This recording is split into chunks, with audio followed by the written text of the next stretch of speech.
बालू ब्रह्मचारी नया तरीका से मन तर महारी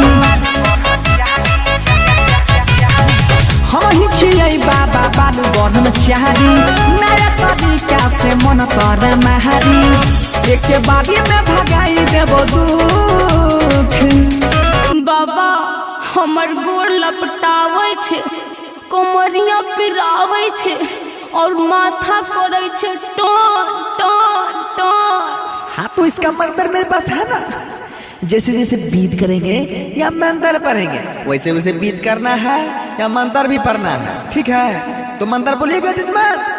ओम तारा रा रा रा रा रा ओम तारा रा रा पु कि ओम तारा रा रा रा रा रा रा रा रा रा रा रा रा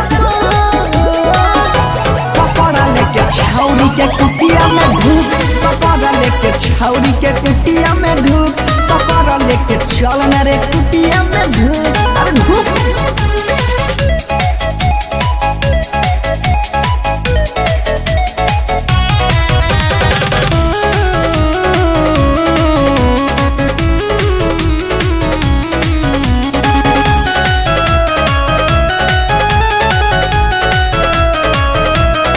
सुन रे हमर चेला लगबे दे फसमो अकेला छौरी के भूत झरबै बीच में ना कर तू झमेला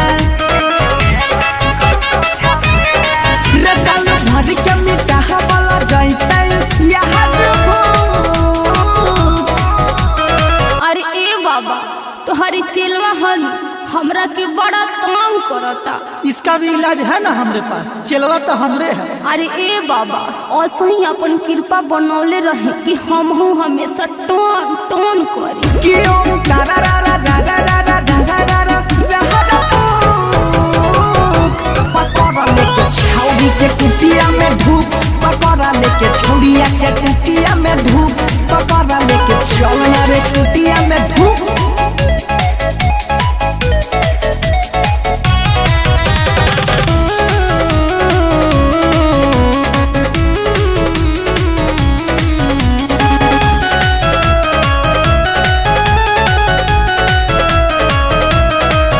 जनतर के यसरा हैता दुख जरिए से मिट जाइता मन तर इच्छा उतलिया परेशानी के सुलझाइता गे जरिए से मिट जाइतो सब दुखबा मिलन सुख। प्रणाम बाबा, मौका मिली तो फेरू आए। अवश्य बच्ची, इंतजार करो। ओम तारा रा रा पु कि ओम तारा रा रा रा रा रा रा रा रा रा रा रा पकड़ा लेके छौरिया के कुटिया में धूप, पकड़ा लेके छौरिया के कुटिया में धूप, पकड़ा लेके चल न रे कुटिया में धूप न रे।